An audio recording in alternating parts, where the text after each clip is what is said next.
And a Fox News alert as North Korea has launched its second ballistic missile over Japan, obviously striking fear among residents as it crossed over the northern part of the country and landed in the Pacific Ocean. It happened very early this morning, Japan time, just days after the United Nations Security Council unanimously voted for more sanctions on the regime of Kim Jong-un.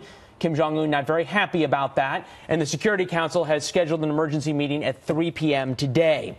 Secretary of State Rex Tillerson releasing a statement, quote, "These continued provocations only deepen North Korea's diplomatic and economic isolation."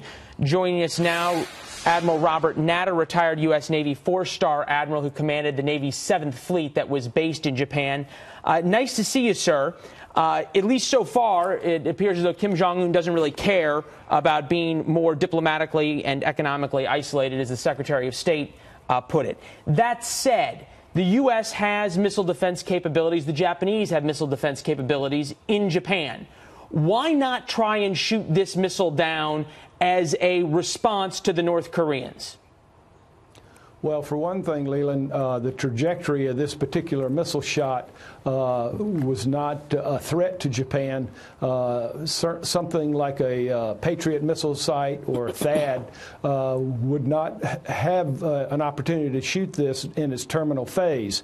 Aegis Ashore would provide more capability, and that certainly is a system that other countries are looking at.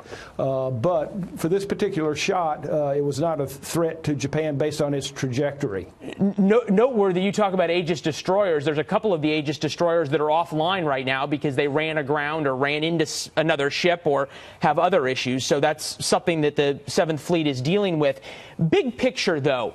What does it tell you that so far Secretary Mattis and President Trump have not ordered the forward deployment of B-2 bombers? They've not ordered reinforcements for the 7th Fleet to steam toward Japan and then aircraft carriers off of North Korea. What does it tell you that largely the sort of position of U.S. forces hasn't changed despite everything North Korea has done?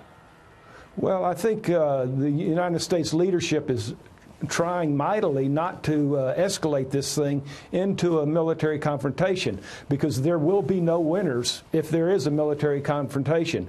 No winners counting the United States of America. So they're trying to control this. They're trying to deal with it. But also, I think you mentioned the mobility of United States Navy forces and our military forces in general. There is no doubt that the Navy can move as many forces into the area as we need to handle the threat, and there are options to do that.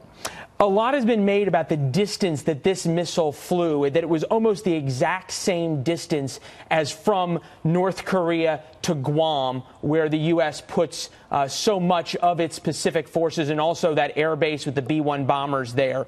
I'm guessing that distance, in your opinion, wasn't a coincidence. Oh, I would think not. And what this really tells us that Kim Jong-un is gradually and very quickly developing increased capability with the range capability and the ability to handle a miniaturized nuclear weapon on its missile systems. This is going pretty quickly, and there's no doubt that it's becoming a real threat to us and our allies. Well, and as you note, quite the game of brinksmanship going on, and then we'll have the war of words at the UN over the next couple of days as President Trump comes to New York to speak to the UN. Admiral Natter, appreciate your time and your expertise, sir. Thank you, Larry. Have a great weekend.